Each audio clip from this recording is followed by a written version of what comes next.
नमस्कार. सिडनीच्या बातमीपत्रात प्रेक्षकांचं मनपूर्वक स्वागत. आज दिनांक 1 फेब्रुवारी 2025 वार शनिवार. बातमीची सुरुवात करूया सुविचारमालेने.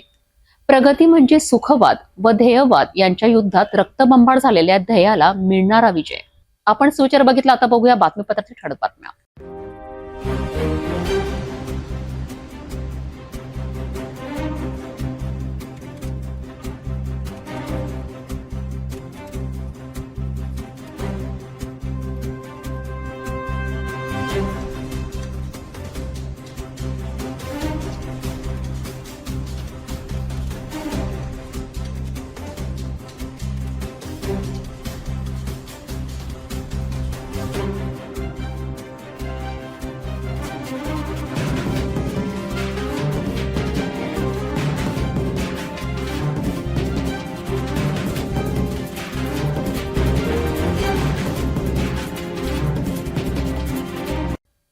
आपण ठळक बातम्या बघितल्या. आता घेऊया छोटासा ब्रेक. घर का सारा फर्नीचर दीमको और सीलन से बस 1 साल में खराब हो गया है. कोई बात नहीं, अब आपके घर की खूबसूरती बढ़ाने के लिए अम्बा मॉड्यूलर लाया है डेकोर प्लास्ट से निर्मित यूपीवीसी मटेरियल में घर के सभी फर्नीचर, वो भी जल रोधक, दीमक प्रूफ, गुणवत्ता पूर्ण, अग्निरोधी, पर्यावरण के अनुकूल, किफायती और 17 साल के वारंटी के साथ. मॉड्यूलर किचन, वार्डरोब, बेड, मंदिर, अलमारी, TV unit, study table, sliding अलमारी, ऑफिस फर्नीचर और अन्य सभी अब बनाइए आपके हिसाब से. फ्री विजिट और फर्नीचर डिजाइन के लिए आज ही विजिट करें अम्बा मॉड्यूलर, गोंड बाबा मंदिर के पास, MIDC से दस्तूर नगर रोड, अमरावती. डेकोर प्लास्ट के साथ एक कदम आगे.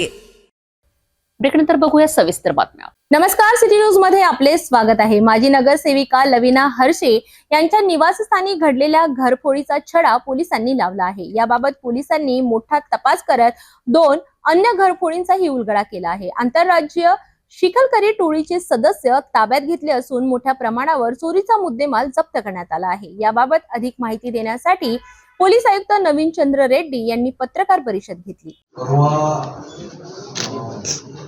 3 फेब्रुवारी रोजी कोतवाली पोलीस स्टेशनच्या हद्दीमध्ये घरफोडी झाली होती.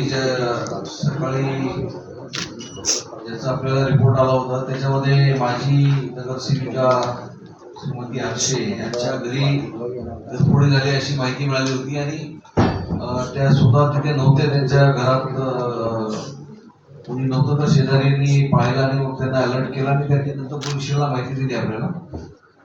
तर या गुन्ह्याचा तपास करताना सर्व अँगलनी पोलीस स्टेशननी आणि त्यानंतर जाधवच्या क्राईम युनिट 1च्या टीमनी याच्यात अनेक गोष्टीचा अभ्यास केला. जवळपासचे सर्व टेक्निकल एव्हिडन्स सगळे तपासले आणि याच्या आधारे सर्व पाठलाग केला. इथून ते बुलढाणा जिल्ह्यापर्यंत मेहकर आणि जालना डिस्ट्रिक्टपर्यंत सर्व गोष्टीचा CCTV असेल आणि इतर वाहनाची लोकेशन होते सगळ्या गोष्टीचा पाठपुरावा केल्यानंतर काल रात्री म्हणजे आज सकाळी रात्रीपासून ते वॉच करत होते त्या व्यक्तीच्या घरी. सकाळी आरोपी जो आहे सतनाम सिंग बावरी राहणार शेंदला तालुका मेहकर जिल्हा बुलढाणा याच पोलीस स्टेशन मेहकरच्या हद्दीतून जानेफळ पोलीस स्टेशन जानेफळच्या हद्दीतून आमच्या क्राईम युनिट टीमने ताब्यात घेतलाय आणि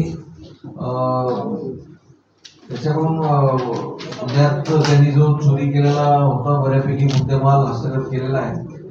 आणखी त्याचे 2 साथीदार निष्पन्न झालेले आहेत या गुन्ह्यामध्ये. त्या दोन्ही साथीदारांची ओळख आपल्याला पटलेली आहे पण ते साथीदार त्याचे जे आता इतर बाहेर राज्यातून आलेले आहेत अशी माहिती आहे. आरोपी जो आहे बावरी हा बुलढाणा जिल्ह्यातला रेकॉर्डवरचा गुन्हेगार सुद्धा आहे. त्याच्या रेकॉर्ड्स मध्ये घरफोडी, चोरी आणि रॉबरी अशा प्रकारची घटना करणारा व्यक्ती आहे रेकॉर्डवर. यांनी त्या दिवशी घटनेच्या 1 दिवस आधी हे लोक 4 व्हीलर कार घेऊन आले होते अमरावती शहरात आणि शहरात 2 ठिकाणी घरफोडी केलेली आहे. राजापेठ हद्दीत एक आणि कोतवालीच्या हद्दीत एक. त्यापूर्वी त्यांनी एक मोटरसायकल चोरली होती आणि त्याच्या मोटरसायकलचा वापर करून बंद घरांचा त्यांनी शोध घेतला आणि जे घर बंद होते त्या घरात त्यांनी रात्रीच्या सकाळी त्यावेळी कधीतरी घरफोडी केलेली आहे. आतापर्यंत प्राप्त झालेल्या माहितीनुसार पोलिसांनी आरोपींना ताब्यात घेतले असून आणखी काही संशयितांचा तपास सुरू आहे. या प्रकरणात आणखी कोणते नवे तथ्य समोर येतील हे पाहणे महत्त्वाचे राहणार आहे. अधिक तपशिलांसाठी बघत रहा सिटी न्यूज.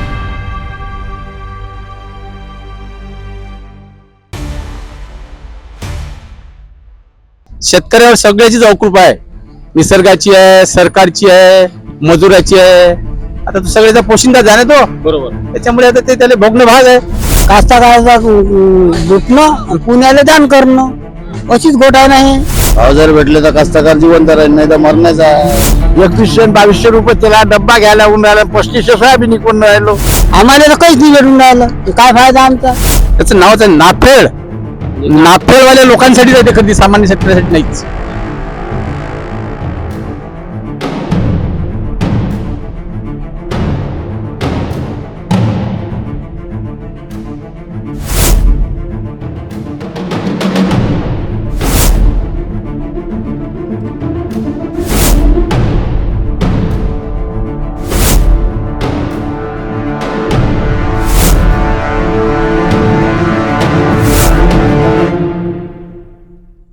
शेतकऱ्यांच्या शेतात रक्ताचं पाणी होतंय आणि सरकार मात्र डोळ्यांवर हिरोती ठेवून झोपलंय. शेतकरी रस्त्यावर, व्यापारी फायदा कमवतात आणि सरकार केवळ घोषणा करते. बळीराजाच्या न्यायासाठी या अन्यायाच्या विरोधात पेटून उठण्याची आता वेळ आली आहे. शेतकऱ्यांच्या तोंडाला पान पुसणाऱ्या या सरकारच्या विरोधात संतप्त प्रतिक्रिया बळीराजाने सिटी न्यूजशी बोलताना व्यक्त केल्या. बघूयात या बाबतीतला सविस्तर वृत्तांत. बळीराजाच्या प्रश्नांकडे सरकार डोळेझाक करत असल्याचे संतप्त आरोप शेतकऱ्यांकडून होत आहेत. कास्तकाराला लुटा आणि पुण्याला दान करा ही सरकारची भूमिका असल्याचे अनेक संतप्त शेतकरी म्हणत आहेत. विदर्भातली सर्वात मोठी बाजारपेठ म्हणजे कृषी उत्पन्न बाजार समिती धान्य भांडार. अमरावती शहरात याच कृषी उत्पन्न बाजार समितीमध्ये अमरावती जिल्ह्यातील तालुक्यातील अनेक शेतकऱ्यांचा शेतमाल विक्रीला येत असतो. आपण दाखल झालो आहे अमरावती कृषी उत्पन्न बाजार समिती धान्य कृषी उत्पन्न बाजार समितीमध्ये. प्रतिक्रिया जाणून घेऊया. आपलं नाव आहे प्रभाकर नांदणे देवरा. गाव देवरा. देवरा काय आणलं आपण इथे? तूर आणली. किती? 6 कट्टे. 6 कट्टे. किती एकर शेती आहे आपल्याकडे? आपल्या पाशी एवढी चक्करच आहे. 2 एकर. किंमत आली काही आपल्या याला काय तुरीला का तुझं? नाही, काहीच नाही. गेल्या वर्षी 10-12 तूर होती, यंदा काहीच नाही ना. यंदा किती आहे मग? यंदा काय 7,000च्या वर मागून नाही राहिले. कारण काय? आता कास्तकाराला विलाज नाही. हा, विलाज काय झाले? मी म्हणतो का कास्तकाराचा माल घेऊन राहिले तुम्ही तर माझ खेशरवाला 300 रुपये क्विंटल मशीन वाला घेऊन राहिला. अन्नाचं भाडं, सोंगाई, अन्न, इथुरी काय पुरून राहिलं. आम्हाला तर काहीच नाही भेटून राहिलं. काय फायदा आमचा? फायदा कोणाचा आहे मग? काय फायदा व्यापाराचा आहे ना यायचा, कृषी उत्पन्न बाजार समितीचा. हा, बाकी कोणाचाच नाही. कास्तकाराचा लुटणं पुण्याला दान करणं अशीच घोटाळा नाही. कर्जमाफी केली म्हणतात सरकार. कुठं आहे कर्जमाफी? मला तर काहीच नाही भेटलं अनुदान. काहीच नाही. 1 रुपया नाही. मी अंगठा शाप. चांगल्या योजना काढताय ना सरकार, राज्य काय सरकार. ते आज डोळ्यात हिरुती टाकून भोकणं करून घराकडे पाठवून राहिले ना. काय दाखवून राहिले तुम्ही? आरसा. आणि फक्त खुर्ची बसली का ठोकरीला फेकून देते वरतं. अमरावती कृषी उत्पन्न बाजार समितीत सध्या धान्याची मोठ्या प्रमाणात आवक सुरू आहे. मात्र शेतमालाच्या भावाने शेतकऱ्यांच्या पदरी निराशाच पडली आहे. संतप्त शेतकऱ्यांनी कष्टाने उगवलेला तूर, हरभरा आणि सोयाबीन बाजारात मोठ्या प्रमाणात येत आहे. पण योग्य भाव मिळत नसल्याने शेतकऱ्यांचे मोठे नुकसान होते आहे. मागील वर्षी 12,000 रुपये प्रति क्विंटल मिळणाऱ्या तुरीचा भाव यंदा केवळ 7,500 रुपयांवर आला आहे. हा मोठा आर्थिक फटका बसल्याने शेतकरी हवालदिल झाले आहे. आपलं काय नाव सांगा? माझं महेंद्र बापूरावजी सवय, अळगावला राहतो मी. काय कोणतं माल मागच्या आणलं आपण? वर्षी मस्त भाव होते. सोयाबीनला 5,000 पर्यंत होते, 10,000 पर्यंत तुरीला भाव होते.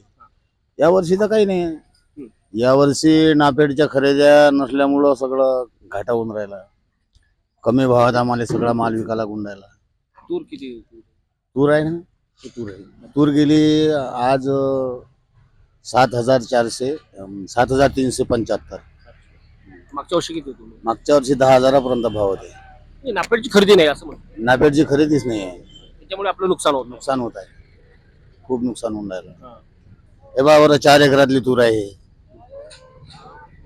उत्पन्न कमी आहे, भाव कमी आहे. काय कसं काय शेती कशी काय करायची काही सुचून नाही राहिलं. भाव द्यायला पाहिजे ना. बरोबर. हा, भाव जर भेटले तर कास्तकार जिवंत राहील, नाही तर मरण्याचा आहे. आत्महत्याचा प्रकार आहे त्याच्यामुळेच आहे. काय सरकारला काय मागणी करायला पाहिजे? भाव द्यायला पाहिजे ना मालासाठी. मालाला भाव दिला तर जरासं बरं राहील ना कास्तकार, नाही तर काय घाट्यात आहे सगळं.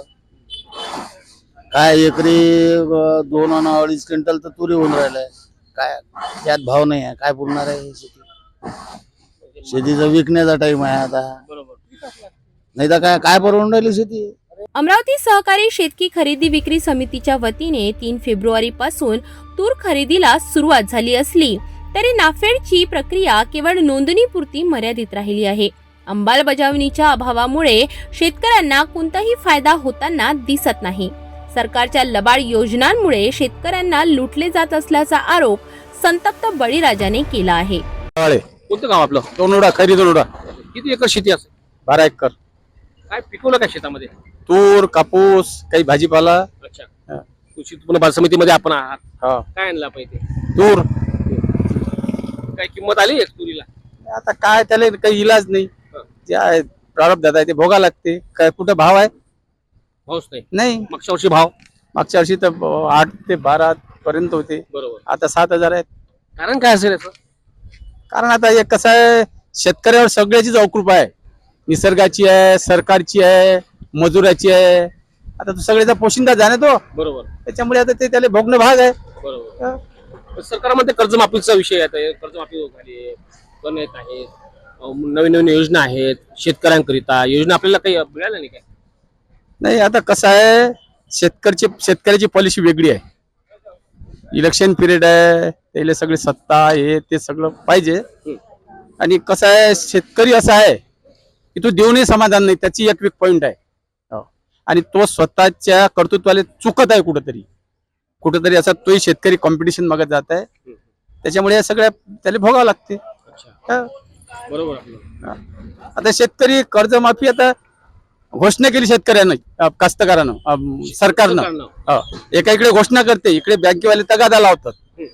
आता अशी परिस्थिती चालू आहे. मदत कर्ज वसुली बरडल्या चालला. कर्ज वसुली. हा. आता आश्वासन दिलं कर्जमाफीचं, शेतकरी त्याला असं वाटते की बा कुठेतरी आपली कर्जमाफी होईल, तोही आपला स्तब्ध आहे. आणि त्याच्यामुळे कसं आहे, बँका तगादा लावतात.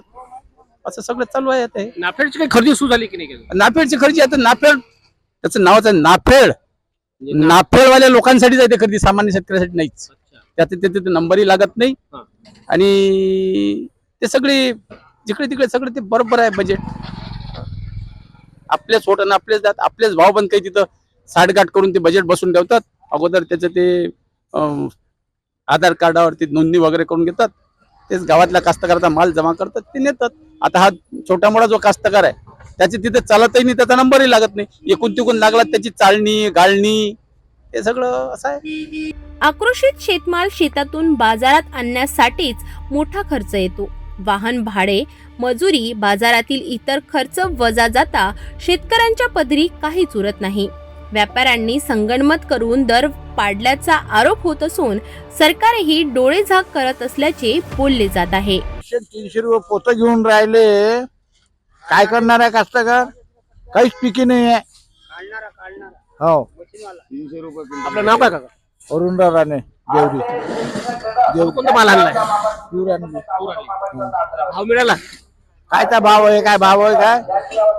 7,373 गेली. मग काय भाव आहे काय? पिकीच नाही. ते 5 एकरातली तूर आहे ना, ते 5 एकरातली. 5 एकरातली. हो. किती झाली मग? काय झाली हो, ते 10-12 कट्टे. हो, काहीच पिकी नाही आहे. भाव पण नाही. भावही पण नाही आहे. हे नाफेड चालू कधी करते? हा माल गेल्यावर नाफेड चालू करते. कास्तकाराला काय भेटते? ते काहीच नाही भेटत. फायदे कोणाचे आहे? खरीददाराचे. सरकार म्हणते की शेतकऱ्यांकरिता चांगली योजना आहे. हे कोणती चांगली योजना आहे? हे तर पुरी मारा दोक्ती आहे. 2100 आणि 2200 रुपये त्याला डब्बा घ्यायला होऊन राहिला, 3500 सोयाबीन विकून राहिलो. मग काय पडून राहिलं हे सरकार वेग आहे. ज्या वक्ती ठाकरे सरकार 10,000 रुपये बकरा, 12,000 रुपये तुरीले भाव होता. कर्जमाफी केली. हे तर कर्जमाफी केली म्हणते 25% कोणाला सवलत, कोणाला ना सवलत, अशी कर्जमाफी केली म्हणते. लाडकी बहीण काय? लाडकी बहीण तर भलंच करून घेतलं, पुरं भलं केलं लाडकी बहीण. लाडका शेतकऱ्याचं काहीच नाही केलं, काहीच नाही केलं शेतकऱ्यासाठी. सोळांकी योजना काढून राहिली, 10 योजना, एकही योजना येऊन नाही राहिली. काय आहे कास्तकाराले? बस बळीराजाला न्याय मिळावा यासाठी सरकारने त्वरित उपाययोजना करावी, अन्यथा मोठे जन आंदोलन उभे राहील असा इशारा शेतकरी संघटनांनी दिला आहे. शेतकऱ्यांचा हा आक्रोश सरकारला हादरवणारा ठरेल का हे पाहणे महत्त्वाचे ठरणार आहे. देशाचा पोशिंदा बळीराजा म्हणजेच शेतकरी दादा. मात्र हाच शेतकरी दादा आता अडचणीत सापडलेला आहे. नाफेडची फक्त नोंदणी सुरू आहेत आणि गेल्या वर्षी तुरीला 12,000 भाव होता, आता मात्र 7 ते 7,500 रुपये फारच कमी भाव मिळत असल्याने अनेक शेतकरी दादांनी आमच्या सिटी न्यूजकडे आपला संताप आणि दुःख व्यक्त केलंय की नुकसान होत आहे. एकीकडे शेतामध्ये पीक कमी येत आहेत, दुसरीकडे पिकाला भाव कमी येत आहेत. त्यामुळेच आता पुन्हा शेतकरी अडचणीत सापडले आहेत. कॅमेरामन मोहन विश्वकर्मा सोबत माझे शुगारे पात्रा, सिटी न्यूज, अमरावती. हा अन्याय थांबला पाहिजे. शेतकरी पुन्हा उभा राहिला पाहिजे. सरकार आणि व्यापाऱ्यांच्या या घोटाळे विरोधात बळीराजाने आता निर्णायक लढा द्यायला हवा. फसवणूक करणाऱ्या या व्यवस्थेला धडा शिकवण्यासाठी बळीराजा पुन्हा पेटून उठेल. सरकारला नजर खरंच शेतकऱ्यांची काळजी असेल तर त्वरित योग्य हमी भाव द्या, नाही तर लढायला तयार राहा. शेतकऱ्यांना न्याय मिळवणार की नाही हे शेतकरी या अन्यायाच्या विरोधात आंदोलनाचा मार्ग स्वीकारतील का हे आता बघणे आहे. पुढील अपडेटसाठी बघत रहा सिटी न्यूज. नमस्कार, सिटी न्यूज मध्ये आपले स्वागत आहे. स्वच्छ भारत अभियानाच्या गजरातही अमरावतीतील म्हाडा कॉलनी, विलासनगर येथे मात्र घाणीचे साम्राज्य पसरले आहे. गेली 2 वर्षे येथील नाल्या स्वच्छ करण्यात आल्या नाहीत, त्यामुळे परिसरात दुर्गंधीचे साम्राज्य पसरले आहे. नागरिकांनी वारंवार तक्रारी करूनही प्रशासन कानाडोळा करत आहे. याच घाणीचा पर्दाफाश करण्यासाठी सिटी न्यूजच्या टीमने थेट नालीत उतरून घेतला विशेष आढावा. विलासनगरातील म्हाडा कॉलनीमध्ये अस्वच्छतेचा कहर पाहायला मिळत आहे. रहिवाशांच्या घराशेजारी नाल्या तुडुंब भरलेल्या असून गेल्या 2 वर्षांपासून त्यांची साफसफाई झालेली नाही. दुर्गंधीमुळे नागरिकांचे आरोग्य धोक्यात आले आहे. प्रशासनाला वारंवार तक्रारी करूनही कोणतीही कारवाई करण्यात आलेली नाही. सिटी न्यूजच्या प्रतिनिधींनी थेट नालीत उतरून येथील दुर्दशेचा अभ्यास केला आणि संपूर्ण वस्तुस्थिती समोर आणली. सुंदर अमरावती, स्वच्छ अमरावती हे नारा गेल्या अनेक वर्षापासून मनपा प्रशासन देत आहे. नक्कीच अमरावती शहर हे सुंदर आहेत काय हे दृश्य आपण पाहू शकताय. अमरावती शहरातील विलासनगर स्थित असलेलं म्हाडा कॉलनी, ज्या म्हाडा कॉलनीमध्ये अनेक नागरिक, उच्चभ्रू नागरिक सुद्धा या वस्तीमध्ये राहत आहेत. मात्र आपण भयानक दृश्य पाहू शकताय. एका इसमाच्या अगदी घराच्या भिंतीला बाजूचंच हे भयानक थेट दृश्य आमच्या सिटीच्या कॅमेऱ्यामध्ये कैद होत आहेत. यालाच स्वच्छ आणि सुंदर अमरावती म्हणाव का? दुर्गंधीचा सामना आणि भरगच्च भरलेल्या या नालीमध्ये आपण सुद्धा मला जाण्यास सुद्धा मोठा अडथळा निर्माण होत आहेत, कारण की भयानक दृश्य आणि दुर्गंधीचा सामना सुद्धा मला करावा लागत आहे. थेट आतमध्ये जाण्याचा मी प्रयत्न करतोय, मात्र ही अवस्था आपल्यापर्यंत पोहोचण्याचा मी प्रयत्न करीत आहोत. मात्र आतमध्ये जाण्याकरिता सुद्धा मला अतोनात त्रास होत आहेत, दुर्गंधीचा सामना करावा लागत आहे. हे दृश्य आहेत म्हाडा कॉलनीचं आणि माझ्या बाजूला ही भिंत पाहू शकता. ही भिंत म्हणजेच एका इसमाच्या रहिवासी व्यक्तींच्या परिवारांच्या बाजूच्याच कुटुंबाच्या याच भिंतीच्या शेजारचं हे दृश्य. दुसरीकडे मोठी नाली आहेत. नालीमध्ये अनेक दिवसापासून कचरा साचलेला आहे. दुर्गंधीचा सामना येथील नागरिकांना करावा लागत आहे. पाहू शकताय अतिशय भयानक परिस्थिती या म्हाडा कॉलनीमध्ये दिसत आहेत. स्वच्छता अभियान राबवल्यात का नाहीत हा एक प्रश्न आता निर्माण होत आहे. नागरिक मात्र याच समस्येने अनेक महिन्यापासून त्रस्त आहेत. नक्कीच याच प्रभागामध्ये स्वच्छता अभियान केले जात आहेत का? मनपा प्रशासन राज असताना मनपा प्रशासनाचे अधिकारी या मनपा प्रशासनाच्या अधिकाऱ्यांच्या संपूर्ण प्रयत्नात अमरावती शहरात महाडा कॉलनीमध्ये स्वच्छता अभियान राबविले असेल का, हे मात्र आपण सत्य सांगू शकत नाहीत. जाणून घ्या येथील नागरिकांच्या काय समस्या आणि या नाली किती दिवसापासून थेट कचऱ्याने भरले आहेत ते सुद्धा आपण जाणून घेऊया. रहिवाशांनी सांगितले की स्वच्छता कर्मचारी प्रत्यक्षात दिसत नाहीत, मात्र त्यांच्या हजेरीचे कागद भरले जातात. कामे होत नसताना कंत्राटदारांना पैसे कसे दिले जातात, यामागे कोणाचा आशीर्वाद आहे, असे संतप्त प्रश्न विचारले जात आहेत. मेरा नाम नितिन यादव है. मैं विलासनगर के माड़ा कॉलोनी में रहता हूँ. यहाँ पे कई सालों से ये जो पीछे की जो नाली है, जो भी ठेकेदार है, हमने कई बार उनको कंप्लेंट किया है. 2 साल से कोई भी ठेकेदार यहाँ पे आता नहीं है साफ सफाई करने के लिए. सिर्फ वो यही बोलते हैं, आलम टालम करते हैं कि भैया जगह नहीं है, हमको साफ सफाई को जगह बताओ. वो हमारा काम थोड़ी है. टैक्स लेने के लिए बराबर आते, लाइट बिल लेने बराबर आते, लाइट बिल टाइम पे नहीं दिया तो लाइट काट डालते और नोटिस टैक्स की दे के जाते हैं और अड़म धड़म टैक्स दे रहे हैं. फिर भी हमारे को पूरी सुविधा नहीं मिल रही. यहाँ पे कितनी बार सर जगह कंप्लेंट किया हुआ है, लेकिन कोई सुनवाई नहीं है यहाँ पे. मनपा आयुक्त मनपा आयुक्त के पास में भी हमने आवेदन दिया है, सभी को आवेदन दिया है, जोन में भी आवेदन दिया हुआ है, लेकिन क्या बोलते हैं कि हाँ ठीक है आएंगे देखेंगे. वो आते देखते चले जाते हैं, हाँ ठीक है कल भेजेंगे परसों भेजेंगे, लेकिन कोई आता नहीं यहाँ पे. अब तक साफ सफाई के लिए कोई गाड़ी आई नहीं. पिछले 2 साल से अभी तक के कोई भी नहीं आया हुआ है यहाँ पे साफ 2 सफाई साल का. से? हाँ पिछले 2 साल से, अभी की बात नहीं है. पिछले 2 साल पहले एक बार ये जब नाला साफ हुआ था, वड्डर लोगों ने किया था, उसके बाद से अभी तक कोई नहीं आया हुआ है यहाँ पे. हम हमारे पैसे से खुद यहाँ पे स्वीपर लोगों को लाते और नाले साफ कराते. बार बार कब तक के पैसे देंगे तो पता ही मुझे. नमस्कार, मी प्रफुल्ल माथुरकर. माडामध्ये रो हाऊसेसमध्ये आम्ही राहतो. या ठिकाणी खूपच स्वच्छतेचा मोठा एक प्रश्न तयार झालेला आहे. वारंवार तक्रार केल्यानंतर सुद्धा या ठिकाणी कोणीही येत नाही आणि त्या तक्रारीचं निवारण करत नाही आणि आता तक्रार करणं सोडून दिलेलं आहे. एकंदरीत अमरावतीमध्ये ठेकेदारी पद्धतीनं हे सगळं सुरू आहे. अधिकाऱ्यांना सांगितल्यानंतर अधिकारी मुळीच लक्ष घालत नाही आणि आपण किती वेळा तक्रारी करायच्या आणि त्या सोडवण्यास कोणीच तिथे लक्ष घालत नाही. एकंदर भयंकर परिस्थिती या म्हाडा परिसरातल्या एका नालीची झालेली आहे. हा सिंधी कॅम्पमधून नाला वाहत येतो. मला वाटतं याच्यात महानगरपालिकेने जर थोडंसं सोल्युशन काढलं, तो नाला सरळ त्या अशोकनगरला जर जोडला तर हे पाणी इकडे येणार नाही आणि सिंधी कॅम्पचा नालाचा हा प्रश्न सॉल्व्ह होऊ शकतो. तर निश्चित महानगरपालिकेच्या अधिकाऱ्यांनी ठेकेदारांनी याच्यात लक्ष घालावं आणि आमची जी समस्या आहे ती सोडवावी. धन्यवाद. माझं नाव अंबादास सरकटे आहे.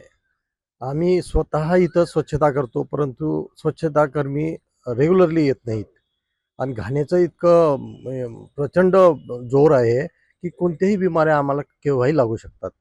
यामुळं प्रशासनाला आमची कडकडीची विनंती आहे की त्यांनी आमच्या समस्या सोडवाव्या. या घाणीमुळे येथील लहान मुले, वृद्ध आणि नागरिकांचे आरोग्य धोक्यात आले आहे. डेंग्यू, मलेरिया यासारख्या साथींचा धोका निर्माण झाला असून येथील दुर्गंधीमुळे नागरिकांना घराबाहेर पडणेही कठीण झाले आहे. प्रशासन आणि संबंधित स्वच्छता कंत्राटदार याकडे लक्ष देतील का, हा मोठा प्रश्न उपस्थित झाला आहे. विलासनगरातील म्हाडा कॉलनीमध्ये अस्वच्छतेची ही गंभीर स्थिती आहे. रहिवाशांचे आरोग्य धोक्यात आले असून प्रशासन आणि स्वच्छता विभाग याकडे दुर्लक्ष करत आहेत. सिटी न्यूजच्या माध्यमातून या प्रश्नाला वाचा फोडण्यात आला. आता प्रशासन कोणती भूमिका घेते हे पाहणे महत्त्वाचे ठरणार आहे. आम्ही या संबंधित अधिकाऱ्यांकडून उत्तर मागणार आहोतच आणि विशेष अहवाल आम्ही तुम्हाला देतच राहू. पुढील अपडेटसाठी बघत राहा सिटी न्यूज. अमरावती शहर अस्वच्छतेमध्ये बाजी मारत आहे असे चित्र दिसतंय. कागदोपत्री स्वच्छता पुरस्कार मिळवणारी अमरावती महानगरपालिकेची स्वच्छता विभागाची हलगर्जीपणामुळे नियमित साफसफाई होत नाही हे सत्य आहे. वॉलकट कंपाऊंड परिसरातील नाली समस्यांमुळे 20 वर्षांपासून नागरिकांनी मनपा प्रशासनाच्या दुर्लक्षामुळे त्रास सहन केला आहे. परिसरातील दुर्गंधी आणि सांडपाणी पसरलेले असताना स्थानिक नागरिक स्वतःच्या खर्चाने नाली साफ करतात आहेत, मात्र प्रशासनाकडून कोणतीही कारवाई होत नाही. वॉलकट कंपाऊंड परिसरात एक चोक झालेली नाली अनेक नागरिकांसाठी मोठा त्रास बनली आहे. घरामागील सर्व्हिस गल्लीतील सांडपाणी पसरत असून दुर्गंधीने परिसरातील जीवन अत्यंत असह्य झालं आहे. 20 वर्षांपासून मनपा प्रशासनाच्या दुर्लक्षामुळे स्थानिक नागरिकांनी स्वतः पैसे खर्च करून नाली स्वच्छता करून ठेवली आहे, मात्र प्रशासनाचे लक्ष अजूनही या समस्येकडे वळलेले नाही. शेवटचा चंबर काढण्यासाठी मनपा प्रशासनाचा विलंब आणि कचऱ्यामुळे परिसरातील घाणीचे साम्राज्य वाढत आहे. व्यापारी दुकानदारांना देखील नालीच्या चेंबरच्या समस्या आहेत, तरी त्यांची देखील दुरुस्ती होण्यास विलंब होत आहे. अमरावती शहरातील अनेक प्रभागामध्ये स्वच्छतेचा 3-13 वाजल्याचा अनेक वृत्तांत आम्ही प्रसारित केला होता. नागरिकांचा फोन सिटी न्यूज कार्यालयात येतोय आणि सिटी न्यूजची टीम त्या प्रभागात जाऊन नागरिकांच्या समस्या निकाली लावण्याकरिता मनपा प्रशासनाला जागे करण्याचा प्रयत्न करीत असतोय. दर्शकांना पुन्हा पोहोचलोय अमरावती मनपा क्षेत्रातील श्रीकृष्ण पेठ या परिसरातील वाळकण कंपाऊंड या परिसरामध्ये. वाळकण कंपाऊंड मध्ये अक्षरशः सर्व्हिस गलीमध्ये गेल्या 20 वर्षापासून स्वच्छताच केली नसल्याची प्रतिक्रिया समोर येत आहेत आणि घाणीचे साम्राज्य अनेक वर्षापासून या ठिकाणी निर्माण होत आहेत. जाणून घेऊया काय येथील समस्या आहेत येथीलच नागरिकांकडून. मैं गौरी शंकर हेड़ा वालकट निवासी। हमारे घर के पीछे जो सर्विस लाइन है, नाली दी हुई है, वो नाली की पिछले 20-22 सालों से कोई भी साफ सफाई नहीं हुई। इसके पहले कारपोरेशन में हमने कंप्लेंट करी थी, जब उन्होंने आके थोड़ी सी सफाई की और उसके बाद में हमने हमारे स्व खर्च से काफ़ी 2 बार 3 बार हमने साफ सफाई कराई, लेकिन हमारी हालत वैसी की वैसी हो जा रही है। क्योंकि आगे जो कॉर्नर में जहाँ से चेम्बर ये नाली का मिलाया हुआ है, वो चेम्बर सामने एक कॉर्नर की दुकान है, उससे के नीचे से गया हुआ है और वो मेन पाइपलाइन को मिलाया हुआ है। लेकिन विगत कुछ वर्षों से वहाँ से कोई भी काम हमको करने नहीं दे रहे और न ही वो साफ सफाई करवा रहे। इस वजह से आज हमारे घरों में ये तकलीफ हो गई है कि नाली का पूरा पानी रिवर्स हमारे घरों में आ रहा है। तो इसका समाधान हमको होना चाहिए, ऐसी हमारी प्रशासन से विनंती है। अशोक जगदीश प्रसाद अग्रवाल, मेरा रहना वालकट कंपाउंड में है, हेड़ा जी के बाजू से ही। हेड़ा जी के बाजू से हम CCI का ऑफिस है, उसके बाजू में वैद्य सर की दुकान है। ये नाली उसके नीचे से जा रही है। वो सुबह नाली साफ करने वाले आते तो उनका दुकान बंद रहती है, दुकान 12 बजे खुलती है, लेकिन नाली उनकी दुकान के नीचे पूरी जाम है। उसके सफा कि हमारे को बहुत समस्या है, पूरा पानी हमारा घरों में आ रहा है, तो इस पर ध्यान दिए जाए। डॉक्टर श्रीकांत राठी। नाली की समस्या कई सालों से है, आज की नहीं है। वो ड्रेनेज ही नहीं है, उसको मुझे आउटलेट कुछ है ही नहीं, वो वहाँ पे बंद हुआ है। कोई बोलते कि उसको टर्न किया हुआ है, कोई बोलते कि सीधा नाले में जा रहा है, तो कुछ भी उसका अभी तक सोल्यूशन किसी ने निकाला नहीं है। वो हम हमेशा परेशान होते रहते, भैया आते रहते, करवाते रहते अपने खर्चे से सब, और वो कोई आदमी आके करते ही नहीं वहाँ पे साफ उसको। तो पानी पूरा अंदर में आ रहा है वहाँ से, पूरा रिवर्स पूरा नाली में का वो जाम हो जा रही है। हमारे आउटलेट में से पूरा अंदर हमारे बाथरूम लैट्रिन में सब वही गंदगी आ रही है पूरी उसके अंदर। परिसरातील गौरीशंकर हेळा, डॉक्टर श्रीकांत राठी, अशोक अग्रवाल, दिनेश छुटलाणी यांचे सनराइज हॉटेल, सत्यनारायण अग्रवाल यांचे निवासस्थान असून कमालीचे झालेले त्रास त्यांना सहन करावे लागत आहेत. वाळकण कंपाऊंड परिसरामध्ये गौरीशंकर हेळा, अग्रवालजी आणि सनराइज हॉटेलसह अनेक नागरिकांचं सुद्धा निवासस्थान आहेत आणि याच निवासस्थानाच्या सर्व्हिस गल्लीमध्ये अनेक समस्या निर्माण झालेल्या आहेत. अनेक वर्षापासून दुर्गंधयुक्त पाणी, सांडपाणी साचलेलं आहे, वाटा कोणत्याच नाहीत आणि जर तीच नाली स्वच्छ करण्याकरिता जी त्या ठिकाणी समोरच्या परिसरामध्ये ब्लॉकिंग आहे ते ब्लॉकेज काढण्याकरिता एक दुकानदार तिथे सुद्धा आपला विरोध दर्शवित आहेत. ही समस्या पुन्हा निर्माण होत आहेत आणि या समस्येमुळे गेल्या 20 वर्षापासून वाळकण कंपाऊंड येथील रहिवाशांना नाहक त्रास सहन करावा लागत आहेत. अतिशय घाणीचे साम्राज्य पसरलेले आहेत. आता तरी मनपा प्रशासन राज असताना प्रशासनाचे अधिकारी जागे होणार का आणि अमरावती शहरातील मनपा क्षेत्रातील येणाऱ्या घाणीच्या साम्राज्यावर पुन्हा स्वच्छता अभियान राबवून नागरिकांना दिलासा देणार का, हा गंभीर प्रश्न आता निर्माण होत आहेत आणि थेट सिटी न्यूजची टीम सुद्धा अमरावती शहरातील अनेक प्रभागात निर्माण होणाऱ्या समस्येचा वाचा फोडण्याकरिता आणि मनपा प्रशासन राजला जागे करण्याकरिता आम्ही दाखल होणार आहोत. कॅमेरामन रोहित खळीसोबत मी अजय शृंगारे, पाहता सिटी न्यूज अमरावती. या समस्यांच्या बाबतीत मनपा प्रशासनाने लवकरात लवकर कारवाई केली पाहिजे, नाही तर या त्रासामुळे नागरिकांच्या आरोग्यावर परिणाम होईल. वाचता येईल अशी काळजी घेत प्रशासनावर यावर लक्ष देण्याची आवश्यकता आहे. पुढील अपडेटसाठी बघत रहा सिटी न्यूज. गेल्या 30 ते 35 वर्षांपासून गुलिस्ता नगरमधील मनपाच्या मैदानावर खेळण्यासाठी जागा उपलब्ध आहे, पण अलीकडील काळात त्यावर होणारे अतिक्रमण आणि कासट नावाच्या व्यक्तीने त्या जागेची विकत घेतल्याचे आरोप यामुळे नागरिकांच्या त्रासात मोठ्या प्रमाणात वाढ झाली आहे.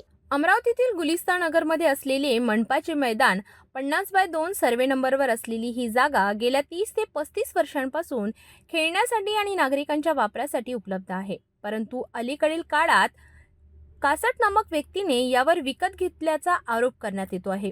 त्याचवेळी या मैदानावर मोठ्या प्रमाणात अतिक्रमण सुरू असल्यामुळे नागरिकांना दिवसेंदिवस अडचणी वाढत आहेत. त्यावर त्वरित कारवाई करण्यासाठी प्रहार जनशक्ती पक्षाने मनपा आयुक्त सचिन कलेंत्रे यांना निवेदन दिले. पक्षाच्या वतीने कासटवर कायदेशीर कारवाई आणि अतिक्रमण हटवण्याची मागणी करण्यात आली आहे. मेरा नाम मोहम्मद सादिक मोहम्मद अजीज, गुलिस्ता नगर। विषय यह है कि हमारे मोहल्ले में प्ले ग्राउंड है और जो कासट सर्वे नंबर 52 गुलिस्ता नगर, और जो कासट के जो लड़का है पुष्पक कासट, ये प्ले ग्राउंड बेचने की कोशिश कर रहा है। तो हमारा जो बोलना है, जो हमारा निवेदन है, वो हमारा जो झगड़ा है वो जो है पुष्पक के साथ में है। उनने प्ले ग्राउंड बेचा है, हम किसको बेचा हमको नहीं मालूम है, ये जो भी है तो, लेकिन हमारी जो तकरार है उसके साथ में है, जो है पुष्पक कासट के साथ में। वो बेच नहीं सकता प्ले ग्राउंड। हमारा 25 साल से प्ले ग्राउंड, 30 साल से प्ले ग्राउंड है और हमारे बच्चे वहाँ खेलते हैं। हमारे मोहल्ले के बच्चे टोटल खेलते हैं वहाँ पे। अगर वो प्ले ग्राउंड अगर बेच डाला उसने यार, तो हमारे बच्चे खेलने के लिए जाएंगे कहाँ? ये हमारा महानगर से निवेदन है कि भाई वो उसको बचाया जाए। अमरावतीमध्ये गुलिस्ता नगर, गंभीरपुरा 52 सर्वे नंबर आहे, तिथे एक प्ले ग्राउंड आहे 10,000 स्क्वेअर फूट मध्ये।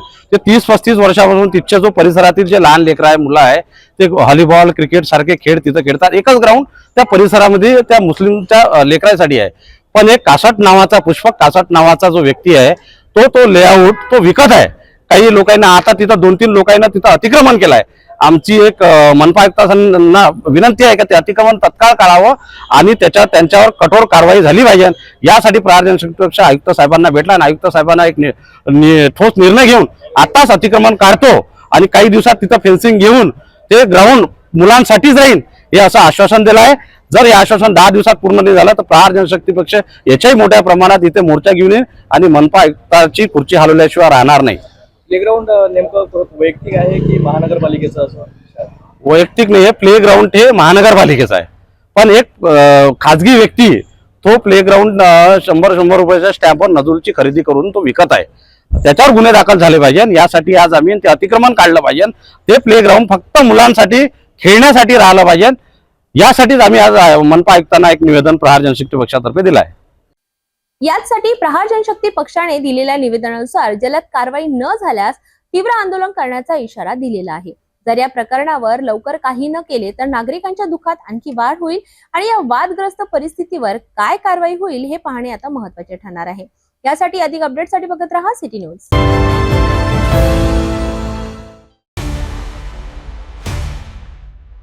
नमस्कार, तुम्ही पाहत आहात सिटी न्यूज। मी अनिता आपल्या सगळ्यांचं स्वागत करते। आजच्या मोठ्या बातमीकडे वळूया। भाजीपाला दरात मोठी घसरण।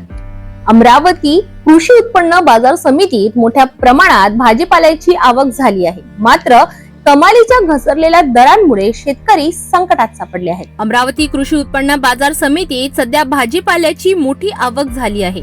कांदा, लसूण, आलं, टमाटर, सांबार यासारख्या भाजीपाल्यांचे मोठ्या प्रमाणात उत्पादन झाल्याने बाजारात पुरवठा वाढला आहे, मात्र मागणीपेक्षा पुरवठा अधिक असल्याने भाजीपाल्याचे दर कमालीचे घसरले आहेत। कवडीमोल दरात विक्री होते आहे भाजीपाला।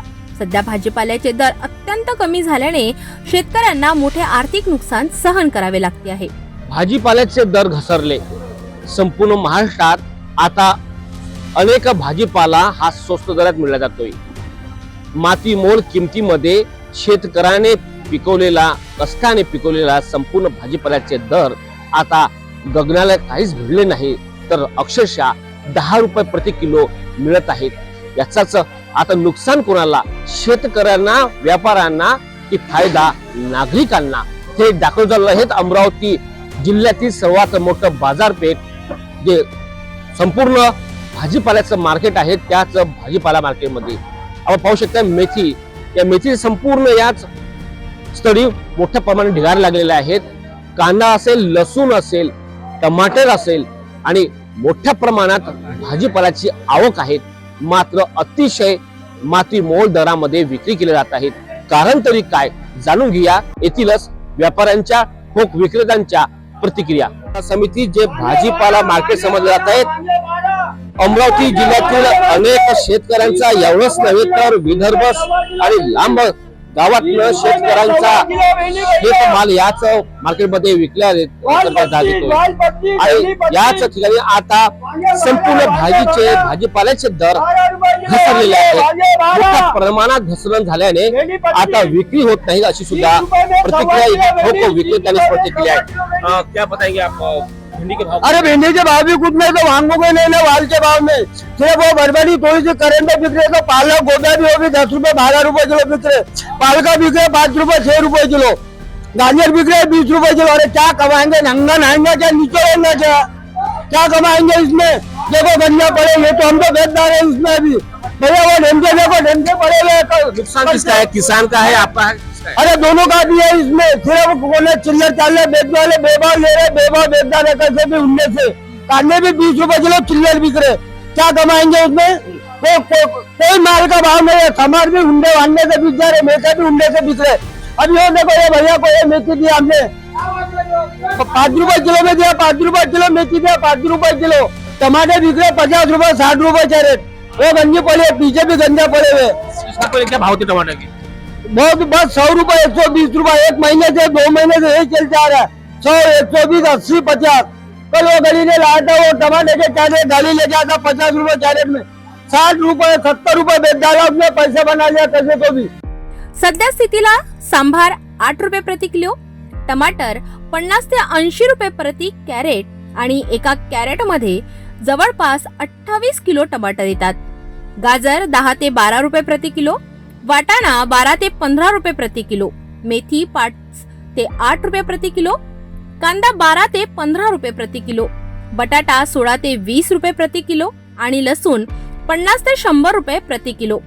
एका महिन्यापूर्वी भाजीपाल्याचे दर वाढले होते, मात्र आता किमतीत मोठी घट झाल्याने शेतकरी अडचणीत आले आहेत. मैं राजू गुप्ता, आज व्यापार की कंडीशन इतनी डाउन है कि आज व्यापारियों का इतना नुकसान हो रहा है कि व्यापारी लोगों ने क्या करना चाहिए। आज गवर्नमेंट का काम कर रही है, लेकिन आज व्यापारी भूखे हाल है, उसके खाने की सोई नहीं। 1000 रुपए का माल ला रहा है, उसके 200 रुपए नहीं बन रहा है। इसका कारण कौन देगा, इसका जवाब कौन देगा? ये माल पूरा पड़ा हुआ है, ये कल से गौरक्षण में अभी कल से 2 कटले समार भेजा गया है। आज जानवरों को भी इतना खाने मिल रहा है कि जानवर भी नहीं खा रहे हैं, तो आज इंसान क्या खाएगा? आज ये इतने अच्छे मेथी के हाल ये है कि इसको 5 रुपए किलो में कोई नहीं पूछ रहा है। अब गवर्नमेंट सरकार से यही विनंती है कि व्यापारियों के लिए कुछ सोचा जाए और कुछ करा जाए। उत्पादन खर्चही निघत नसल्याने अनेक शेतकऱ्यांना मोठे नुकसान सहन करावे लागत आहे. या बाबतीत व्यापाऱ्यांची प्रतिक्रिया, बाजारात खरेदीदार कमी असल्याने विक्री मंदावली आहे. मेरा नाम राजा है, लोग राजा समाराला बोलते। अभी ये कंडीशन है कि माल बिक नहीं रहा, माल को कोई लेवाल नहीं है। हीरे की बच्ची बाजी 10 रुपए किलो बिक रहा है, समार 10 रुपए किलो, टमाटर 28 किलो बढ़ती 100 रुपए कैरेट में लेवाल नहीं टमाटर को, बनाना 15 रुपए किलो, हर माल सस्ता है, लेवाल नहीं माल को। उसमें काश्तकार का फायदा है या व्यापारी का नुकसान है? माल बिक ही नहीं रहा है। आवक ज्यादा है, माल बिक नहीं रहा है। क्या कारण क्या हो सकता है? कारण ऐसा माल बहुत आ रहा है ना, व्यापार ठंडे पड़े हुए हैं, लोगों ने पैसा नहीं है, जिसके लिए लोग खा नहीं रहे। नुकसान किसका है? नुकसान उसमें व्यापारी का भी, काश्तकार का भी, बेचने लेवाल का भी है, उसमें तीनों का नुकसान है। एका ठोक व्यापाऱ्याने सिरीनुशी बोलताना सांगितले की भाजीपाला विक्री होत नसल्यामुळे मोठ्या प्रमाणावर भाजी गोरक्षणात पाठवावी लागत आहे. आपण पाहू शकता अमरावती जिल्ह्यातील सर्वात मोठं भाजीपाला मार्केट कृषी उत्पन्न बाजार समिती, इथे ही दृश्य आहेत. सकाळपासनं म्हणजे पहाटेपासनं येथील ठोक विक्रेते, भाजीपाला ठोक विक्रेत्या त्यांनी सुरुवात केली आहेत. मात्र एवढ्या मोठ्या प्रमाणात भाजीपाल्यांचे दर घसरल्याने नुकसान झाल्याचं सुद्धा त्यांनी प्रतिक्रिया व्यक्त केली आहे. तर शेतकऱ्यांचे सुद्धा मोठ्या प्रमाणात नुकसान झालं आहे, कारण की आवक मोठ्या प्रमाणात येत असल्यामुळे भाजीपाल्याचे दर पूर्णतः घसरले. 10 रुपये प्रति किलो टमाटे विक्री केले जात आहे ठोक पद्धतीने. याआधी 100 ते 150 रुपये किलोने विकले जात होते. पुन्हा लसूण कांद्याचे दर सुद्धा घसरले आहेत. क्या भाव बताएंगे अभी जा रहे हैं? ये अभी रतालू भैया 20 रुपए किलो बिक रहे, गाजर भी 16 रुपए 18 रुपए किलो बिक रहे। कब से ये यानी कम हो रही है? ये कम बोले तो अभी 1 महीने से चालू है रेट। इसके पहले क्या भाव थे? इसके पहले टाइट रेट थे, यानी 25 रुपए 30 रुपए किलो थे। अभी 1 महीने से गिरावट आ गई, यानी माल बढ़ गया तो भाव कम हो गया। नुकसान किसने था? किसान का, आपका? नुकसान काश्तकार का भी है और इधर व्यापारियों का भी है। इधर माल का उठाव नहीं है ना, कुछ माल बिक नहीं रहा, माल पड़े रह रहा पूरा दिन में। हाँ, नुकसान आपका भी बहुत हो रहा है। हाँ नुकसान हो रहा ना, इधर कैसा माल नहीं बिक रहा, आधा माल बिकता आधा माल पड़े रहता, फिर वो माल के पैसे नहीं बनते और किसान का भी नुकसान है, व्यापारी को भी नुकसान है। बाहर उठाव नहीं माल का। कहाँ माल आता है ये बाहर से माल आता, दारवा डिग्रस, हाँ गाजर गुजरात से आती। क्या भाव है? गाजर अभी थोक में 15 रुपए किलो बिक रही है, बाहर भी गाड़ी पे 20 रुपए किलो बेच रहे हैं, लेकिन कुछ परफेक्ट नहीं आ रहा, मुनाफा नहीं आ रहा लोग। ही परिस्थिती पाहता पुढील काही आठवड्यांनंतरही दर स्थिर राहण्याची शक्यता आहे. पुढील महिन्यात दर वाढण्याची शक्यता. फेब्रुवारी महिन्यात भाजीपाल्याची आवक कमी होण्याची शक्यता असल्यामुळे त्याचा परिणाम दरांवर होऊ शकतो. तज्ञांच्या मते पुढील महिन्यात किमतीत वाढ होऊ शकते, मात्र सध्या शेतकऱ्यांना तोटा सहन करावा लागत आहे. भाजीपाला दरात सध्या मोठी घसरण झाली असली तरी पुढील महिन्यात किमतीत वाढ होण्याची शक्यता तज्ञ आणि व्यापाऱ्यांकडून वर्तवली जात आहे. शेतकऱ्यांना दिलासा मिळेल का हे पाहणे महत्त्वाचे ठरणार आहे. अशाच ताज्या घडामोडींसाठी बघत रहा सिटी न्यूज. नमस्कार, आपण पाहत आहात सिटी न्यूज. सिटी न्यूजचे विशेष रिपोर्ट. बहिरम यात्रा वर्तमान आहे. या यात्रेतील टॉकीज लिलावाच्या संदर्भात आलेल्या आरोपांनी प्रशासनाच्या कार्यक्षमतेवर प्रश्नचिन्ह निर्माण केले आहे. येथे पंचायती अधिकारी आणि व्यापाऱ्यांच्या मिलीभगतीमुळे गंभीर आरोप समोर केले जात आहेत. सतीश डफडे, लक्ष्मी टॉकीजचे संचालक यांनी प्रशासनावर भ्रष्टाचाराचे गंभीर आरोप केले आहेत. या प्रकरणाची सखोल चौकशी व्हावी, न्यायाची मागणी केली जात आहे. पाहूया आमचे प्रतिनिधी सुयोग गोरले यांचा हा खास रिपोर्ट. विदर्भात सर्वात मोठी बहिरम येथील यात्रेला प्रारंभ होऊन 1 महिना लोटला. आता भ्रष्टाचार समोर येत आहे. अधिकाऱ्यांनी येथील टुरिंग टॉकीज जी जागाच विकून टाकली. सतीश डफडे यांनी आरोप केला आहे की बहिरम यात्रेत टॉकीज लिलावासाठी दिलेल्या जागेचा गैरवापर करण्यात आला. पंचायत समितीचे अधिकारी सोनवणे यांनी ईश्वरदास सातंगे यांना लाखो रुपयांच्या पैशांसाठी जागा विकून या व्यावसायिकाची मोठी फसवणूक केली आहे. डफडे यांनी 5,000 रुपये देऊन रीतसर भरणा केला होता, मात्र त्यांची जागा दुसऱ्या व्यापाऱ्यांना विकल्याचा आरोप आहे. त्यामुळे टॉकीज सुरू न होण्यामुळे व्यापाऱ्यांवर मोठा आर्थिक भर पडला आहे. चालू असलेल्या बहिरम यात्रा सुमारे 1 महिन्यांपासून सुरू आहे, पण यावेळी टॉकीज जागेवर अतिक्रमण करून व्यापाऱ्यांना बोगस जागा दिल्याचा आरोप लक्ष्मी टॉकीजचे मालक सतीश डफडे यांनी केला आहे. बहिरम यात्रा मी माझ्या जागेची सीमा टाकीची जागेची पावती फाडली, रीतसर एनओसी घेतली. त्या नंतर लगेच दुसऱ्या तिसऱ्या दिवशी यात्रा निरीक्षक आणि यात्रा अधिकारी जे लोक इथे आहेत त्यांनी माझ्या प्लॉटच्या जागा विकून मला टाकीसाठी जागा उपलब्ध करून दिली. माझं 1 महिन्यापासून सामान सर्वत्र पडलं इथे. मला टाकीज लावून वारंवार विनंती केली. त्यानंतर विनंती केल्यानंतर मी कलेक्टरकडे अर्ज दिला, आमदाराकडे अर्ज दिला, खासदारकडे अर्ज दिला, SDO साहेबाकडे दिला, गटविकास अधिकारी पंचायत समिती चांदूबाई यांच्याकडे अर्ज दिला. एवढ्या विनंती केल्यानंतर महिनाभर मला यांनी जागा दिली नाही. माझं सामान अद्याप इथं पडू असून आता मला नोटीस कळवण्यात आली की मला इथं तुम्हाला जागा सामान दुसऱ्याने अतिक्रमण केलं. पंचायत समितीने कबूल केलं की दुसऱ्याने जागा अतिक्रमण केली आहे. अक्षरशः यांनी अधिकाऱ्यांनी जागा विकल्या. याच्यावर कारवाई करून माझा नुकसान भरपाई 1 महिन्याचा मजुराचा खर्च, माणसाचा खर्च जवळपास 4-5 लाख रुपये खर्च असलेला तो या अधिकाऱ्यांनी भरून द्यावा व या सातंगे व यात्रा निरीक्षक सोन्याचा यांना निलंबित करण्यात यावे.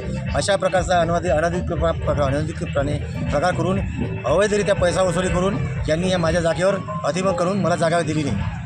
याबद्दल प्रशासनाने अजून कोणतीही कारवाई केली नाही, त्यामुळे व्यापाऱ्यांमध्ये संताप आहे. सतीश डफडे आणि स्थानिक नागरिकांद्वारे प्रशासनावर दबाव आणण्यासाठी जिल्हाधिकारी कार्यालयासमोर आंदोलन करण्याचा इशारा दिला आहे. हे प्रकरण केवळ एका टॉकीजच्या लिलावाचे नाही, तर मोठ्या भ्रष्टाचाराचे आणि प्रशासनाच्या दुर्लक्षाचे उदाहरण आहे. आता पाहणं म्हणजे प्रशासन या आरोपांवर काय कारवाई करतील तेच महत्त्वाचं ठरेल. आमचे पुढील रिपोर्टसाठी बघत रहा सिटी न्यूज. विदर्भातील सर्वात मोठ्या आणि ऐतिहासिक बहिरम बाबा जत्रेचा समारोप मोठ्या उत्साहात पार पडला. 1 महिना चाललेल्या या जत्रेत रविवारी भक्तांची प्रचंड गर्दी पाहायला मिळाली. हंडीचा आस्वाद, पाळण्याचा आनंद आणि विविध सांस्कृतिक कार्यक्रमांनी जत्रेचा शेवट गाजला. पण याच जत्रेत व्यापाऱ्यांनी मूलभूत सुविधांच्या अभावाबाबत नाराजी व्यक्त केली आहे.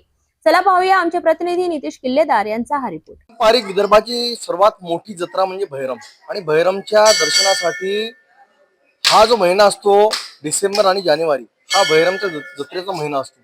विदर्भाची सर्वात मोठी भरणारी जत्रा बहिरम बाबाची जत्रा आणि या जत्रेमध्ये कित्येक लोक येतात आणि इथे कित्येक नमस पूर्ण येतात. ताई काय म्हणणार की आपण इथे आले आणि प्रत्येक वर्षी आपण येतात, बहिरमचे दर्शन घेऊन कसं वाटतं? खूप छान वाटतंय सर, कारण एवढा आपल्यामध्ये जे भेटलेलं जे स्थान आहे त्याला इथे भेटून एक मनाला शांतता भेटते आणि जी आपली पारंपरिक जे जोपासना होते ते सुद्धा खूप छान वाटतंय. काय वाटतं की बहिरम बाबाची परंपरा आहे ही इथे कुठेतरी एकच महिन्यात जत्रा आहे, परंतु कुठेतरी मनोरंजन होत नाही, मुलांना फक्त पाळणे आहे, बाकी सुद्धा असं काही नाही असं वाटतं? मनोरंजनाचा भाग म्हणून नाही, पण इथे येणारा नागरिक जो काही येते तो दर्शन घेऊन त्याला मनाची एक आत्मिक शांतता भेटते, ते खूप महत्वाचं आहे. आपण काय म्हणणार की आता बहिरम बाबा संपले आहे, आता जत्रा संपली आहे, जत्रेमध्ये जाण्याचं खूप एक महत्व असते आणि वर्षात एकच जत्रा भेटते. हो, ते पण आहे. म्हणजे वर्षभरातून एकदा जे येते त्याच्यामुळे मुलं लहानपणापासून मोठेपर्यंत ते वाट बघतात आणि त्यांना असं वाटतं मी कधी जाऊन येते आणि कधी नाही, ते आतुरतेने वाट बघतात. धन्यवाद. सोबत अचलपूरकर आहेत, काही जणी अचलपूरकरांकडून जाणून घेऊया बहिरमच्या जत्रेची वाट बघतात आणि वाट बघल्यानंतर बहिरमची जत्रा किती आनंदित असते. काय म्हणणार ते? मस्त आहे, चांगलं वाटतं येऊन, दर्शन वगैरे झाले मस्त. काय वाटतं? काही नाही, वर्षात एकदा छान यात्रा भरते इथे आणि असे आमचे कुलदेवत असल्यामुळे आम्ही नेहमी इथे येतो आणि दर्शन देतो. आम्ही दोघे ऍक्च्युली लंडन मध्ये असतो आम्ही काम करायला, पण एवढं दूरून आम्हाला तेच देवाचे आशीर्वाद आहे आमच्या मागे, म्हणून आम्ही प्रत्येक वर्षी इथे यायचा प्रयत्न करतो आणि आम्ही ह्या वर्षी पण येऊ शकलो. लंडन मध्ये राहिल्यानंतर आपली भारताची संस्कृती आपण जपली आहे आणि कुठेतरी ती जपण्याकरता आपल्याला इथे यायला लागते असं वाटतं. हा, ते तर आहे. म्हणजे हे तर कल्चर सोडायला नाही लागत, जे आहे ते आपण पिढी दर पिढी चालू ठेवायलाच पाहिजे असं. आमच्या आईबाबापासून ते पिढी दर पिढी चालूच आहे आणि आम्ही प्रयत्न करू की आपली जे फ्युचर जनरेशन येईल त्यांना पण प्रत्येक वेळी आम्ही ह्याच नाही, आई वडील आहेत सुद्धा, आजी पण आहे माझी आणि आम्ही पण आहो आणि इन फ्युचर जेव्हा आमची जनरेशन समोर जाईल त्यांना पण येऊ सर्व आहे. मोठी पारंपरिक जत्रा बहिरम याचा समारोप हा या रविवारी होत आहे. काय म्हणणार भक्त इथे आलेले आहे शेवटच्या रविवारी दर्शनासाठी, त्यांची प्रतिक्रिया जाणून घेऊया. काय म्हणणार? सर्वात प्रथम मी बहिरम बाबाचं दर्शन घेऊन वंदन करतो. ही यात्रा जवळपास विदर्भातील सर्वात मोठी यात्रा आहे आणि ह्या यात्रेचं महत्व म्हणजे रविवारी लोक बरेच सुट्टीच्या दिवशी येतात. ह्या यात्रेची पुरी मनोरंजन म्हणून यात्रा करतात. विशेष म्हणजे इथं मटण पार्टी, शेतकऱ्यांची यात्रा आहे. जुने पहिले आधी म्हणजे पूर्वजापासूनच शेतकऱ्यांची यात्रा, इथं बैल बंडी जे काही शेतकऱ्यांना 12 महिने सामान लागत होतं त्यांची यात्रा होती. आता जवळपास कोरोनाच्या पिरियडमध्ये बरीच कमी यात्रा झाली होती, जे मोजक्याच ठिकाणी भरली होती. तर आता जवळपास कोरोना निघून गेला, सर्वात चांगलं झालं. यात्रेचा उत्साह सर्व लोक प्रसाद घेऊन राहिले. दादा तुम्हाला आठवते का तुमचं नाव काय? पहिले ह्या विचारतो पहिला प्रश्न. आणि दुसरं, तुम्ही बैलगाडीने यात्रेमध्ये आले का? नाही, मी तरी आलो नाही, पण आमचे आजोबा आमचे वडील येत होते. मी कापसात, माझं नाव सुरेश वळतकर, परसापूरला राहतो मी. चांगल्या प्रकारे यात्रा होते. बरेच लोक म्हणजे प्रतिसाद देतात या यात्रेला येऊन. चांगल्या प्रकारे म्हणजे दूरदूरचे लोक येतात, नागपूरपासून, अकोलापासून, बुलढाणा, बऱ्याच दूरचे लोक येतात आणि ह्या यात्रेचा आनंद घेतात, बहिरम बाबाचं दर्शन घेतात. आणि ही यात्रा म्हणजे जवळपास शेतकऱ्याची खेड्यापाड्याची यात्रा आहेच. काय म्हणतं तुम्हाला असं वाटतं काय सुविधा इथं व्हायला पाहिजे ज्या नाही आहेत, ज्या म्हणजे ज्या भक्तांना, बहिरम बाबाच्या भक्तांना? बऱ्याच सुविधा झालेल्या आहे. म्हणजे अशा सुविधाचं तर म्हणजे असं काही राहिलेलं नाही आहे. पहिली जी जुनी यात्रा होती, जुन्या यात्रेत कसं होतं, लोक येत होते, इथं राहत होते, रावट्या मांडत होते आणि तमाशे वगैरे चालत होते. बरेच लोक इथं पैसा उधळत होते. पण आता कसं झालं, आता म्हणजे बरेच वेळा म्हणजे तमाशे वगैरे बंद केले आणि मनोरंजन म्हणजे जे आहे ते चालूच राहतात. शेतकऱ्याचे मुलं बाळ येतात, मुलाबाळांची ते पाळणे वगैरे हे सगळं चालतात. नवस पूर्ण होते. नवस पूर्ण होते. म्हणजे कोणाचा नवस असते का मला मुलगा झाला पाहिजे, मला मुलगी झाली पाहिजे, मी नवस फेडेन बहिरम बाबाचा, तर लोक फेडतात.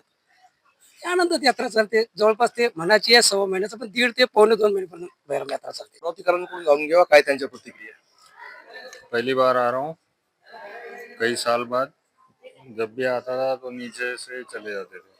आज पहली बार ऊपर दर्शन करने आया और बैरम बाबा के दर्शन देने के लिए जा रहा हूँ और आप लोग ने रोक लिया मुझे। अब मैं दर्शन करता हूँ। क्या लगता है आपको ये यात्रा के बारे में क्या कहेंगे हम ये यात्रा के बहुत बहुत अच्छा इवेंट है ये। इवेंट इन द मीन्स की धार्मिक कार्यक्रम बहुत अच्छा है। सारे दुकानदार और सब देखते आ रहे हैं हम लोग, सब अच्छा है, बहुत अच्छा है। एकूणच जो भैरम की जो जत्रा भरती है साल भर लोग ऐसा लगता है उसकी प्रतीक्षा करते हैं। बिल्कुल करते हैं, हम भी करते हैं। कई साल से आ रहे थे लेकिन नीचे के नीचे चले जाते थे। आज पहली बार यहाँ ऊपर आने का समय मिला मुझे। क्या लगता है आज आप खुद दर्शन करने आए, सिटी न्यूज चैनल पर हुआ आपकी? बिल्कुल, बहुत अच्छा। सिटी न्यूज को मेरे तरफ से बहुत आभारी हूँ कि मुझे इंटरव्यू में लिया आपने। पुण्याच्या पर्वताखाली असणारी भैरमची जत्रा, विदर्भाची सर्वात मोठी एक महिना चालणारी ही जत्रा, याचा म्हणजे आज शेवटचा रविवार होता असं म्हणण्याला काही अर्थ हे वाटतं नाही साहेब? काय म्हणणार की एकूणच इतकी संस्था आणि भैरम बाबाचा हा जो संस्था आहे की या भैरम बाबाच्या संस्थेच्या विकासासाठी कोणते महत्वाचे पाऊल उचलले? भैरम बाबा संस्थांचा जर आपण विचार केला तर खूप पुरातन संस्थान या ठिकाणी आहे आणि या वर्षीच्या यात्रेचा हा शेवटचा रविवार। आता भक्तांच्या जर दृष्टीने पाहिलं आपण तर इथे पार्किंगची व्यवस्था ज्या प्रमाणात पाहिजे त्या प्रमाणात व्यवस्थित करायला पाहिजे। आणि दुसरी महत्वाची गोष्ट म्हणजे जे काही भाविक या ठिकाणी येतात त्यांच्या जेवणाची आणि राहण्याची जर व्यवस्थेचं या ठिकाणी जर पाहायला गेलं तर आणखी भक्तांना या ठिकाणी आपला वेळ घालवता येईल। आपल्याला वाटतं या वर्षी या भैरम मध्ये टुरिंग टाकीज बघायला नाही मिळाले, काय कारण असणार? त्याचं कारण असं आहे की सोशल मीडिया जो या ठिकाणी सोशल मीडियाचा जो वाढता प्रमाण आहे, आता बरेचसे ज्या काही गोष्टी आहेत चित्रपट वगैरे असतील ते युट्यूबर्स एवढे अवेलेबल्स आहेत की त्याच्यामध्ये टुरिंग टॉकीजचं जे काही प्रमाण कमी झालेलं आहे। आपल्याला वाटते की भैरम ही जत्रा याचा पारंपरिक जो जो म्हणजे कास्तकारांची जत्रा, शेतमजदुरांची जत्रा, शेतकऱ्यांची जत्रा आणि त्यांचा एक महिना शंकरपट चालते, अजून याचा व्याप जो वाढवायला पाहिजे असं वाटते तुम्हाला? काय काय व्हायला? बिलकुल याचा व्याप वाढायला पाहिजे। शेतकऱ्यांच्या दृष्टीने जे काही वेगवेगळे उपक्रम असतील, जसं आता शंकरपट्ट होतोच, परंतु त्या दृष्टीने वेगवेगळ्या ज्या काही आपण त्याला म्हणू शकतो कृषी प्रदर्शन यासारखे जर विषय आपण या ठिकाणी ठेवले तर आणखी या यात्रेचं महत्व वाढेल आणि शेतकऱ्याच्या दृष्टीने त्या सगळ्या गोष्टी महत्वाच्या ठरतील। एक शेवटचा प्रश्न, येथे वारंवार पाण्याची समस्या होते, वारंवार अस्वच्छता होते आणि जे बाहेरून संपूर्ण भारतातून भैरम मध्ये लोक येतात। भारतात म्हणजे मला आता लंडन मधून लोक भेटले जे लंडन मधून आले होते। आमची दैवता म्हणते, आमचे म्हणजे आराध्य दैवत आहे, त्यांचे कुलदैवत आहे भैरम बाबा, आणि त्यांना कुठेतरी असुविधा होत्या, त्याच्यावर काय म्हणतात? नाही, याचं एक नियोजन असायला पाहिजे, कारण स्वच्छता असेल किंवा पाण्याची व्यवस्था असेल या सगळ्या गोष्टीचं एक नियोजन असायला पाहिजे। कारण बाहेरून येणारे जे भक्त असतात त्यांना त्या सगळ्या गोष्टी मिळायला पाहिजे आणि एवढं प्रसिद्ध संस्थान आहे तर त्याचं जर शासनाने सुद्धा जर याचा विचार केला तर याचं नियोजन जर केलं तर या सगळ्या गोष्टी होऊ शकतात। कारण इथे जागेचा प्रश्न नाही आहे, जागा मोठ्या प्रमाणात उपलब्ध आहे, फक्त शासनाच्या इच्छाशक्तीचा प्रश्न आहे। तर शासन महसूल घेत आहे पण सुविधा देत नाही असं वाटतं? हा, बिलकुल बिलकुल शासन महसूल घेत आहे परंतु त्या प्रमाणात सुविधा दिल्या जात नाही। बाकीच्या संस्थांचा जो ज्या प्रमाणात विकास झालेला आहे शासनाकडून त्या प्रमाणात तिथे लक्ष दिल्या गेलं नाही आणि आमची विनंती आहे की ह्या सगळ्या गोष्टीचा त्या ठिकाणी विचार व्हायला पाहिजे। एकूणच ज्या प्रकारच्या भैरम मध्ये मूलभूत सुविधा असायला पाहिजे त्या मूलभूत सुविधा भेटत नाहीये।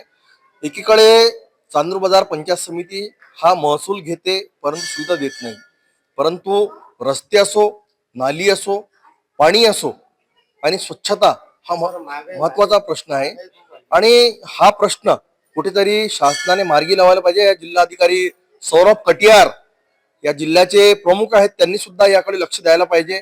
या अचलपूरचे SDO अरखराव, तहसीलदार डॉक्टर संजय गडकल आणि स्थानिक प्रशासनाने याकडे लक्ष द्यायला पाहिजे, या प्रकारची मागणी इथे होत आहे। तर आपण पाहिलं भैरम बाबा जत्रेचा आनंद भक्त आणि नागरिकांनी तर घेतला, मात्र व्यापाऱ्यांच्या अडचणीही लक्षवेधी ठरल्या। आता पाहावे लागेल की प्रशासन या मागण्यांकडे कशा पद्धतीने लक्ष देतं। आपणास काय वाटतं, प्रशासनाने या समस्येवर लवकरात लवकर उपाययोजना करावी का? आपली मते आम्हाला कळवा आणि पुढील अपडेटसाठी बघत रहा सिटी न्यूज। नमस्कार, सिटी न्यूज मध्ये आपले स्वागत आहे. नजर एका महत्त्वाच्या बातमीवर. अमरावती जिल्ह्यात उद्यापासून 12वीच्या परीक्षा सुरू होतात आहेत. तब्बल 1.5 लाखाच्या जवळपास विद्यार्थी परीक्षेला बसणार असून कॉपीमुक्त परीक्षा सुनिश्चित करण्यासाठी प्रशासन सज्ज आहे. परीक्षा कॉपीमुक्त व्हावी म्हणून प्रत्येक परीक्षा हॉलवर पर्यवेक्षकाकडील मोबाईलचे कॅमेरे सुरू ठेवले जाणार आहेत. काय आहेत बोर्डाचे नवे नियम, पाहूया सचिव निलिमा टाके यांनी दिलेली माहिती.